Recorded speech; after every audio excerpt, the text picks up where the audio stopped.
এখন তো কয়েকদিন ধরে যেহেতু দুধ নেওয়া হচ্ছে সেই জন্য সকাল সকাল দুধ নিয়ে এসছে প্রীতম, আর হচ্ছে দুধ নিয়ে এসেই বলছে মুড়ি দিয়ে খাবে। সেই জন্যই দুজনকে দুধটা গরম করে একটু মুড়ি দিয়ে খেতে দিয়ে দিলাম। তারপরে হচ্ছে এই যে আমার কাজে আমি লেগে পড়েছি। তো শুভ সকাল বন্ধুরা, কোচবিহার জেলার ছোট্ট একটা গ্রাম থেকে আমি কৃষ্ণা আমার ব্লগ চ্যানেলে তোমাদেরকে অনেক অনেক স্বাগত আর আমার অনেক অনেক ভালোবাসা। বন্ধুরা, তোমরা যে যেখান থেকে আমার ব্লগটা দেখছো আশা করছি প্রত্যেককেই ভালো আছো, সুস্থ আছো, আমরাও ভালো আছি।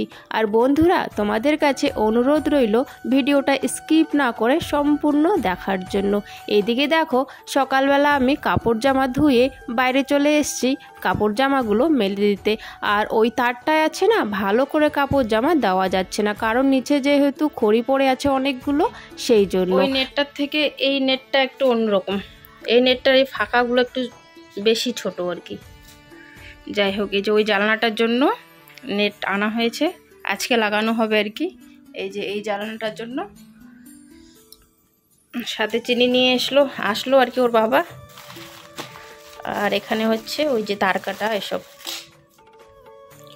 আর আমি হচ্ছে এদিকে কিন্তু ভাতটা বসিয়ে দিয়েছি। আর ভাতটা বসিয়ে এদিকে হচ্ছে ওই গতকাল যে ভিডিওটা করেছিলাম সেটারে আর কি থাম্বনেলটা আর কি বানাচ্ছি। থাম্বনেল বানিয়ে তারপরে হচ্ছে তরকারিটা রান্না করব। এইদিকে দেখো, আমার কিন্তু ভিডিওর থাম্বনেল বানা শেষ হয়ে গেছে। সমস্ত ভিডিওর কাজগুলো করে দিয়ে এখন হচ্ছে আমি রান্নায় আর কি পুরো আর কি মনটা আমি বসাতে পারছি। হ্যাঁ গো, যদি ভিডিও করার সময় এডিট করা বা হচ্ছে থাম্বনেল বানানো কিছু যদি আমার থাকে না, তাহলে আর কি আমার অনেক টেনশন মাথায়। এই যে 2টো বাজার দিকে 2টোর সময় ভিডিও আপলোড করতে হবে, টাইম মতো তো সবটা করতে হবে, সেই জন্য আর কি মাথায় না অনেকটাই চিন্তা আসে আর কি। তো সেই জন্য আমি ভাত বসিয়ে ওইদিকে আর কি সব কিছু নিলাম, থাম্বনেল বানিয়ে সব কিছু সেট করে দিয়ে দিয়েছি। আর অটোমেটিকলি 2টোর সময় কিন্তু ভিডিওটা আপলোড হয়ে যাবে। তো যাই হোক বন্ধুরা, এইদিকে দেখো আমি রান্না চাপিয়ে দিয়েছি। আর ওইদিকে হচ্ছে প্রীতম আর ওর বাবা হচ্ছে ওই যে নতুন যে একটা জানলা বানানো হয়েছে, তো সেই জানলাটাই আর কি ঠিক করছে, মানে নেটটা যে হচ্ছে ওই নেটটা লাগাচ্ছে আর কি দুজনে মিলে। আর এদিকে দেখো কতগুলো আম আমি সকালবেলা ছুলিয়েছিলাম জানো তো, সেটা কিন্তু তোমাদের সাথে শেয়ার করিনি। তো তবে এখন কাটাটা তোমাদের সাথে শেয়ার করছি। সকালবেলা ঘুম থেকে উঠে আগে ওই যে অনেকগুলো যে আম ছিল সেই আমগুলো আর কি ব্যবস্থা করে নিচ্ছিলাম আমি সকালবেলা। সব আম ভালো করে ধুয়ে ছুলে নিয়েছিলাম আর এইভাবে কিন্তু গামলাতে রেখে দিয়েছিলাম। এখন হচ্ছে রান্নাটা করে তারপরে হচ্ছে আমগুলো আমি কেটে নিচ্ছি। আর এখানে দেখো আমি কড়াইয়ে কিছু জল নিয়ে আমগুলো দিয়ে দিলাম। আমগুলো না একটু আর কি সেদ্ধ করে নেবো, সেদ্ধ তো না একটু জাল দিয়ে নেব, যাতে আর কি টক জলটা আর কি বেরিয়ে যায়, চিনিটা কম লাগে। আর এইদিকে দেখো যেহেতু রান্না বান্না হয়ে গেছে, তাই কিন্তু আমরা সবাই মিলে এখন খেতে বসে পড়েছি। আর আজকে রান্না করেছি আমি ঠাকুরের ডাল রান্না করেছি। ও যে তোমার কলার গাছের যে ভিতরের কি বলে ওটা, কলার গাছের আর কি দিয়ে, কলার গাছ একটু গোল গোল করে কাটা হয়েছে, সেগুলো দিয়ে ডাল, পাঁপড় ভাজা আর হচ্ছে তোমার মিষ্টি কুমড়োটা কিন্তু আমি শুকটি মাছ দিয়ে করেছি। ছোট ছোট যে ঝুড়ি ঝুড়ি শুকটি মাছগুলো থাকে পুঁটি মাছের মতো, সেগুলো দিয়ে করেছি। চলো বন্ধুরা, এবারে তোমাদের সুন্দর সুন্দর কমেন্টের উত্তরগুলো দিয়ে ফেলি। একজন লিখেছো, তুমি কি আসাম সাইডের? তুমি খুব কাজের মেয়ে, ইউটিউব থেকে অনেক নাম করবে। থ্যাংক ইউ সো মাচ গো, তোমার কমেন্টটা পড়ে আমার অনেক অনেক ভালো লেগেছে। থ্যাংক ইউ সো মাচ এত সুন্দর কমেন্ট করার জন্য।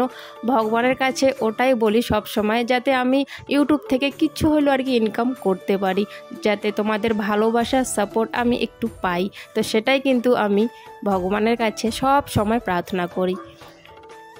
আর এই আমগুলো যে হচ্ছে, আমগুলো না মিস্কিতে আর কি করা হচ্ছে। আর মিস্কিটা কিন্তু অন্য জায়গায় আমরা রাখতে পারি না, কারণ হচ্ছে তারটা না খুবই ছোট, তো সেই জন্য বিছানায় করে রেখেই কিন্তু মিস্কিটা করতে হয়। তো অল্প নেওয়া হয়েছে, ওই অল্পটা হয়ে গেছে, এখন হচ্ছে বাকিটা যা ছিল সম্পূর্ণটা এখন করা হয়ে গেছে। দেখো অনেকটা লাগছে তোমার ওই যে কাঠলগুলো রস করলে যে যেরকম বের হয় না, কাঠলের কিন্তু রসের মতো লাগছে, তাই না? আর আমরা যখন কাঠল পাকে এইভাবে কিন্তু রস করে খাই মুড়ি দিয়ে। আর পরের কমেন্টটি হচ্ছে টিজি দেবী অফিসিয়াল।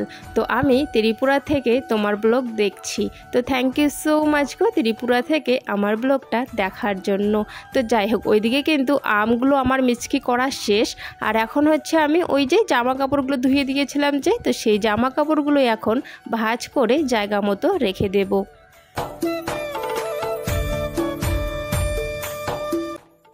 আর আমাদের মতো ঘরে না স্বপ্ন দেখলে সব সময় নিরাশায় পরিণত হয়।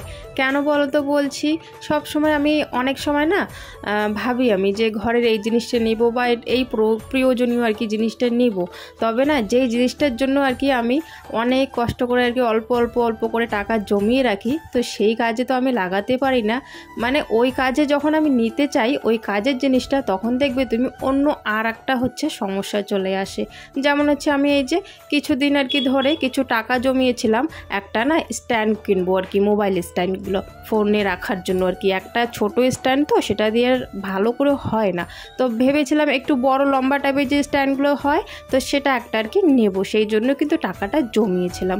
তো হঠাৎ করে এই যে ছেলের, তো বুঝতে পারছো ছেলের কি অসুবিধা হয়েছে, যে ডাক্তার ওখানে নিয়ে যেতে হয়েছিল, তো ওখানেই না সেই টাকাগুলো আমি খরচ করে দিই। তবে সেটা নিয়ে কোনো আফসোস করছি না, ওই স্ট্যান্ডের থেকে আমার ছেলের সুস্থ হওয়াটা বেশি ভালো দরকার। তো ওইটাই আর কি বলছি, আমরা যখনই কোনো কিছু জিনিস করার জন্য ভাবি, যেই জিনিসটার জন্য টাকা জমিয়ে রাখি সেই জিনিসটা তো হয় না, অন্য একটা বিপদ চলে আসে। আমাদের মতো সংসারে না এমনটাই হয় বেশিরভাগ।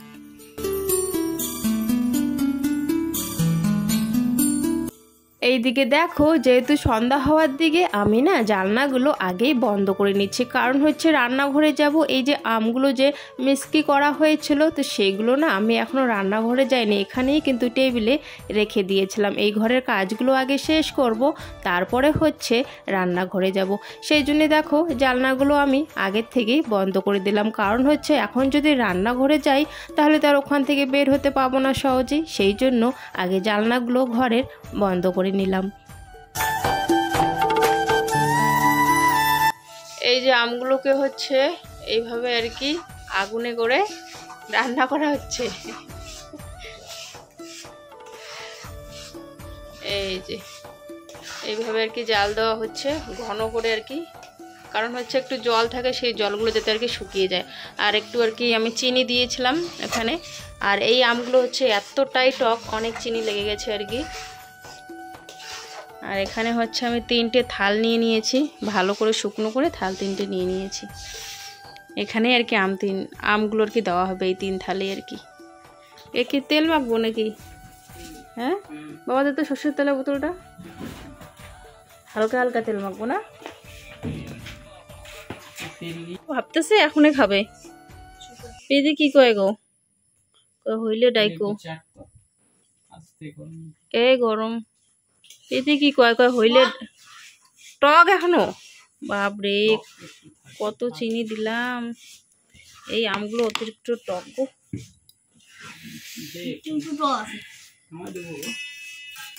হয়েছে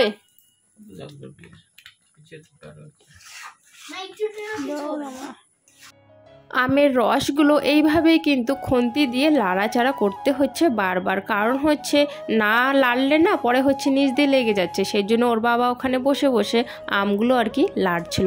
আর এদিকে আমগুলো লাড়াচাড়া করতে করতে জানো তো অনেকটাই আর কি ফুটে আমের রস আর কি প্রীতমের বাবার হাতে পড়ে যায়। তো সেটা সকালবেলা মানে আমরা দেখি যে ওই জায়গাটা পুরো আর কি ঠোসা পড়ে গেছে বড় একটা।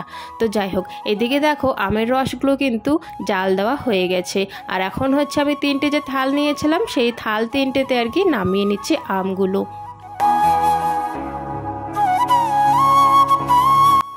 আসলে কি বলতো, অনেক আম যেহেতু পড়েছিল ওর বাবা বলল আম সত্ত্ব বানাবে, সেই জন্য আর কি এটা করা। তবে ভাবছি এখন সকালবেলা করলে বেশ ভালো হতো। আজকে কিন্তু প্রচুর গরম পড়েছিল আর খুব রোদ উঠেছিল, তো সকালবেলা দিলে অনেকটাই কিন্তু শুকিয়ে যেত। সকালবেলা যেহেতু কাজের ব্যস্ততার মাধ্যমে ছিলাম, তো সেটা না আমার খেয়ালই ছিল না। তবে সকাল সকাল আমগুলো ছুলে রেখেছিলাম, রান্নাবান্নাও ছিল, এদিকে আবার সংসারের কাজও ছিল, সেই জন্য আর কি ওই সকালবেলা এগুলো নিয়ে বসা হয়নি। এই যে রাতে ফাঁকা হওয়ার পর এখন এগুলো নিয়ে বসা হয়েছে। তো যাই হোক বন্ধুরা, ভিডিওটা এখানে শেষ করছি। তোমাদের সবাইকে ধন্যবাদ গো আমার ভিডিও দেখার জন্য। তো দেখা হচ্ছে আগামীকাল নতুন একটা ব্লগের সাথে।